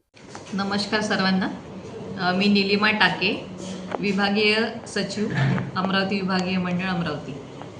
यावर्षी जी इयत्ता 10वी आणि 12वीची होऊ घातलेली परीक्षा आहे, माहे फेब्रुवारी मार्चमध्ये ही परीक्षा संपन्न होते आहे. इयत्ता 12वीची परीक्षा ही 11 फेब्रुवारी 2025 ते 18 मार्च 2025पर्यंत या कालावधीत संपन्न होणार आहे. तर 10वीची परीक्षा ही 21/2/25 ते 17/3/25 या कालावधीत संपन्न होत आहे. इयत्ता 12वीसाठी एकूण प्रविष्ट असलेले विद्यार्थी 1,52,982 असून एकूण 542 केंद्रावर ही परीक्षा संपन्न होत आहे. त्यासाठी 73 DCs आहे. तर 10वीची परीक्षार्थी आहे 1,64,048 विद्यार्थी या परीक्षेला प्रविष्ट झालेले आहे. तर ह्या सर्व 10वीच्या विद्यार्थ्यांची 721 केंद्रावर परीक्षा होणार आहे. यामध्ये 2 प्रकारचे विद्यार्थी गट म्हटल्यापेक्षा केंद्रांची निश्चिती केलेली आहे.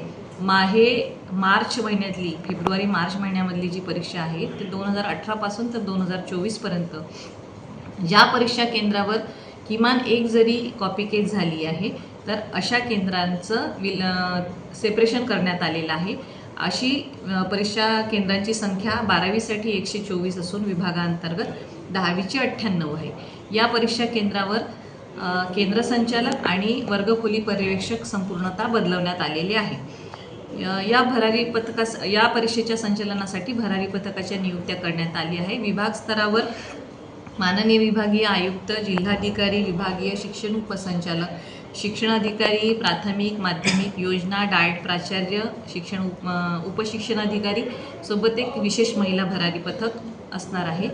सर्व भरारी पथकांना केंद्रावर होणारे गैरप्रकार रोखण्यासाठी विशेष योजना ही करायची आहे. अचानक जाऊन विद्यार्थ्यांची परीक्षा ही योग्य वातावरणात होते की नाही या पद्धतीने ते सगळं नियोजन बघणार आहे.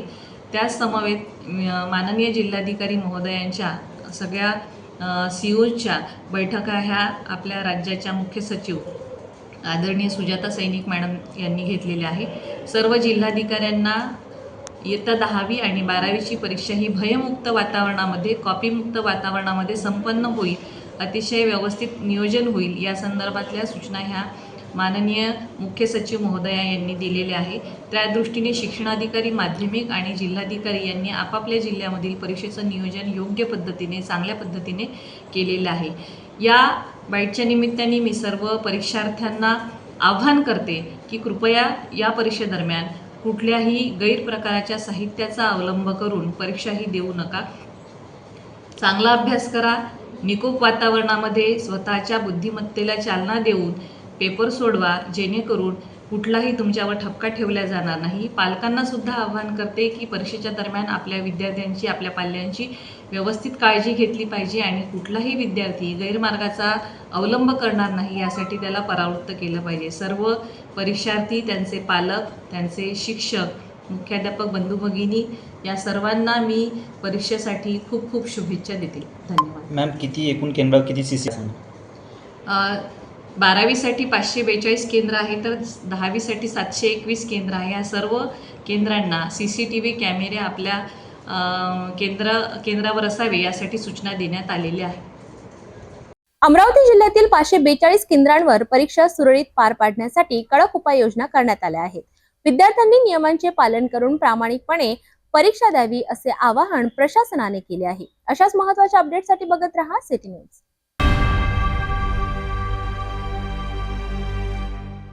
भेटूया एका छोट्याशा विश्रांतीनंतर. शादी और ब्याह की शुरुआत आराधना साड़ी के साथ. Aradhana wholesale shopping mall, L2 बीझलँड कॉम्प्लेक्स, नांदगाव पेठ, अमरावती, जवाहर रोड, अमरावती. विश्रांतीनंतर पुन्हा आपले स्वागत. नमस्कार, सिटी न्यूज मध्ये आपले स्वागत आहे. एक नजर टाकूया नांदेडच्या घडामोडींवर. नांदेडमध्ये दिवसा ढवळ्या गोळीबार, कायदा सुव्यवस्थेचा चक्काचूर, गुरुद्वारा परिसरात झालेल्या या धक्कादायक गोळीबाराने शहर हादरलं आहे. 2 जण गंभीर जखमी, आरोपी अद्यापही मोकाट फिरतोय. कायदा फक्त कागदावरच आहे का? नागरिकांच्या सुरक्षिततेचा प्रश्न गंभीर बनलाय. नांदेड शहरातील गुरुद्वारा परिसरात आज सकाळी गोळीबाराची घटना घडली. एका खून प्रकरणातील आरोपी जो 22 जानेवारी पासून पॅरोलवर बाहेर आला होता, त्याच्यावर आणि त्याच्या मित्रावर भर रस्त्यात गोळीबार करण्यात आला.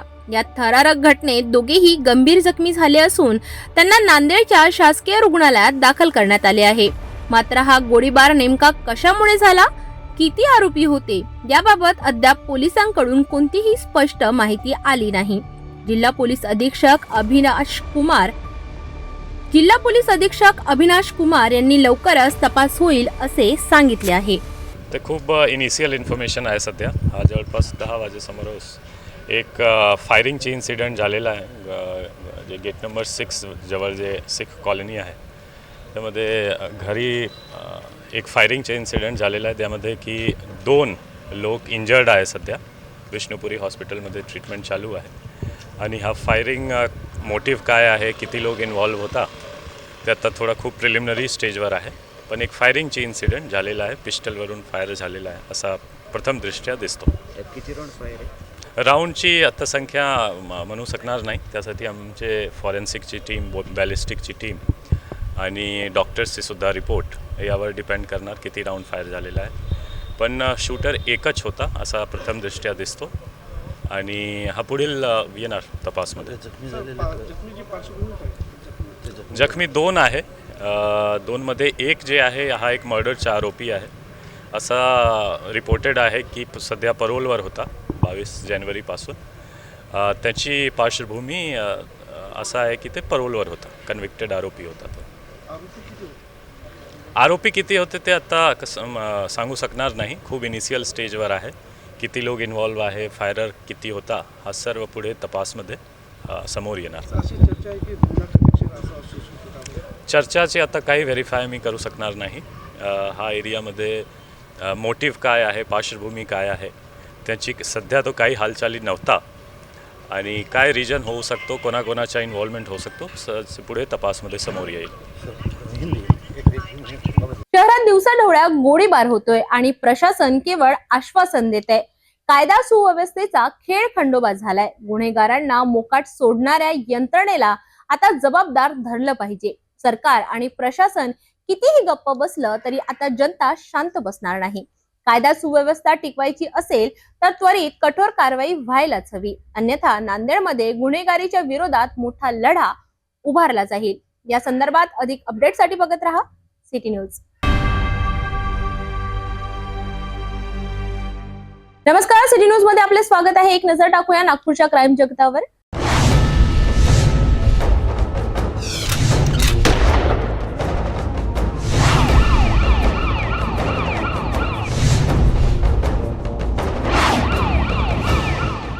अनेक मुलींची फसवणूक करून त्यांचे शोषण करणाऱ्या कुख्यात गुन्हेगाराला पोलिसांनी अटक केली आहे. रोशन शेख असे अटक करण्यात आलेल्या आरोपीचे नाव आहे. रोशनवर लग्नाचे आमिष दाखवून अनेक मुलींवर बलात्कार केल्याचा आरोप आहे. सदर पोलिसांनी आरोपी विरुद्ध बलात्कार आणि अत्याचार कायद्याअंतर्गत गुन्हा दाखल केला आहे. रोशनला अटक झाल्यापासून त्याचे गुन्हेगार साथीदार पीडितेला धमकवण्याचा प्रयत्न करीत आहेत. मिळालेल्या माहितीनुसार रोशन शेखवर आधीच बलात्कार, अपहरण आणि खंडणी असे अनेक गंभीर गुन्हे दाखल आहेत. मोक्का अंतर्गत दीर्घकाळ तुरुंगवास भोगल्यानंतर जामिनावर सुटका झाल्यानंतर तो पुन्हा गुन्हेगारी जगतात सक्रिय झाला. मिळालेल्या माहितीनुसार एका खासगी कंपनीत काम करणाऱ्या पीडित मुलीशी 6 महिन्यांपूर्वी रोशनने ओळख केली. मुलीच्या म्हणण्यानुसार रोशनने प्रेम आणि लग्नाच्या बहाण्याने तिला एका हॉटेलमध्ये नेऊन जबरदस्तीने तिच्याशी शारीरिक संबंध प्रस्थापित केले. नंतर एका महिलेने पीडित मुलीला सांगितले की रोशनने यापूर्वी देखील अशाच प्रकारे अनेक महिलांना ब्लॅकमेल करून त्यांचे शोषण केले. हे ऐकल्यानंतर मुलीने त्याच्यापासून स्वतःला दूर केले. पीडित मुलीचे आक्षेपार्ह फोटो आणि व्हिडिओ काढून आरोपीने तिच्या मैत्रिणीला दाखवण्याची धमकी दिली. पोलिसांकडे तक्रार केल्याची सूचना मिळताच त्याने माफी मागून प्रकरण शांत करण्याचा प्रयत्न केला. पण त्यानंतरही तो मुलीला लग्नाचे खोटे आश्वासन देऊन वारंवार तिचे शोषण करीत होता.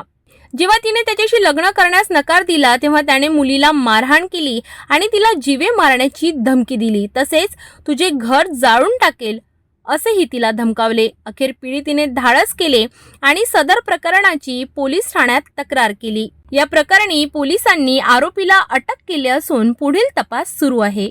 आम्हाला एक तक्रार करते, ही महिला तक्रार करते आली होती आणि तिला तक्रार दिली की एक जो आरोपी आहे रोशन कयूम शेख याने लग्नाचं आमिष दाखवलं. तसंच तिचे काही फोटोज वगैरे काढले आणि काही व्हिडिओज बनवले, ग्रुप व्हिडिओज बनवले आणि त्यांची धमकी देऊन वारंवार त्याने शारीरिक संबंध केले.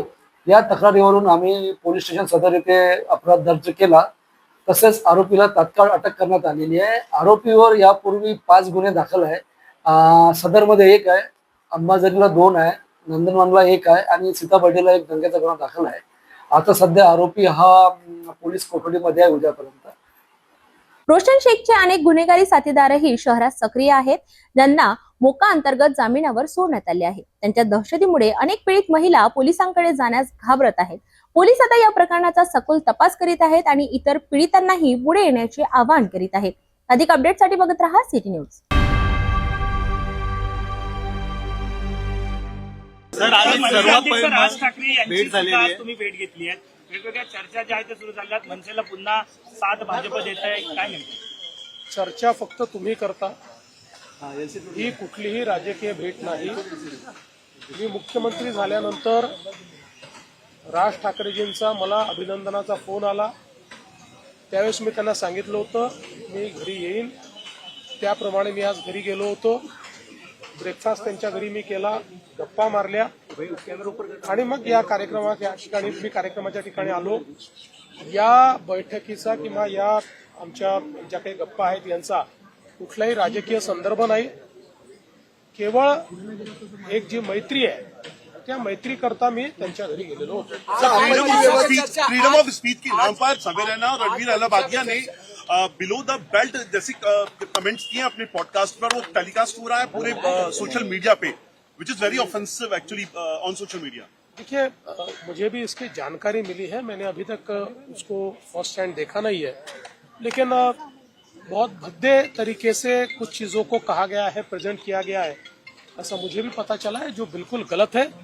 फ्रीडम ऑफ स्पीच सभी को है, लेकिन हमारी फ्रीडम वहां समाप्त हो जाती है जब हम किसी और के फ्रीडम पर इंक्रोच करते हैं, और इस प्रकार का इंक्रोचमेंट ठीक नहीं है.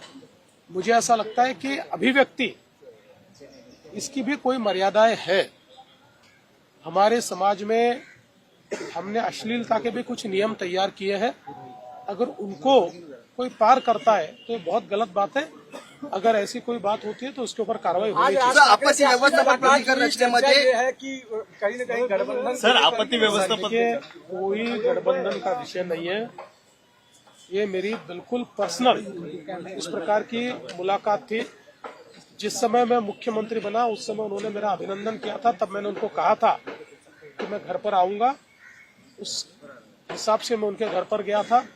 एक प्रकार से ये दोस्ती की मुलाकात थी और उनके घर मैंने ब्रेकफास्ट भी किया और उसके बाद मैं यहाँ आया हूँ.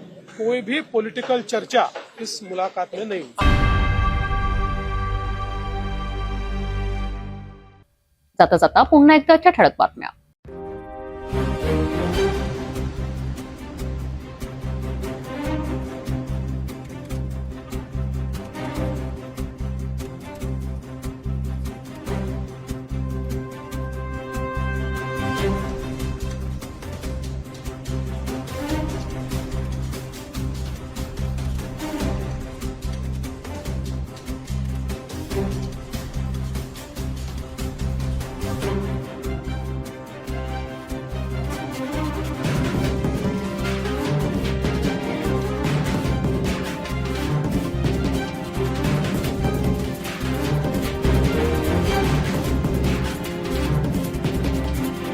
आपण आता सिटी न्यूज चॅनल आपल्या टीव्हीवरही बघू शकता. यामध्ये next channel 117, Jio channel 872, GTPL channel 73, RRC 899, fast way channel 256 तर सिटी केबल चॅनल 92 वर. आता अमरावती, विदर्भ नंतर महाराष्ट्राचे दर्शक घर बसल्या आपल्या केबल टीव्हीवर सिटी न्यूज बातमी पाहू शकाल. लवकरच आम्ही आपल्यापर्यंत पोहोचणार आहोत. जर आपल्या टीव्हीवर सिटी न्यूज चॅनल दिसत नसेल तर आपण आपल्या केबल ऑपरेटरशी संपर्क करावा. आपण सिटी न्यूज केबलच्या व्यतिरिक्त युट्यूब, फेसबुक, इंस्टाग्राम आणि ट्विटरवर बघू शकता. याकरिता सोशल मीडिया अकाउंट सबस्क्राईब करा, फॉलो करा, लाईक करा. युट्यूब अकाउंट सबस्क्राईब करण्याकरिता सबस्क्राईब बटनाला क्लिक करा आणि बेल आयकॉन दाबायला विसरू नका, कारण सतत समाचार आपल्यापर्यंत पोहोचणार आहेत. तसेच सिटी न्यूजचे फेसबुक पेज लाईक करा, इंस्टाग्राम आणि ट्विटर हँडल फॉलो करा. आपण व्हॉट्सअपवर सुद्धा सूचना देऊन न्यूज प्राप्त करू शकता. व्हॉट्सअप नंबर स्क्रीनवर येत आहे. हे बातमीपत्र एवढ्यावरच थांबूया. पुन्हा भेटू नवीन घडामोडीसोबत. आपण बघत राहा फक्त सिटी न्यूज.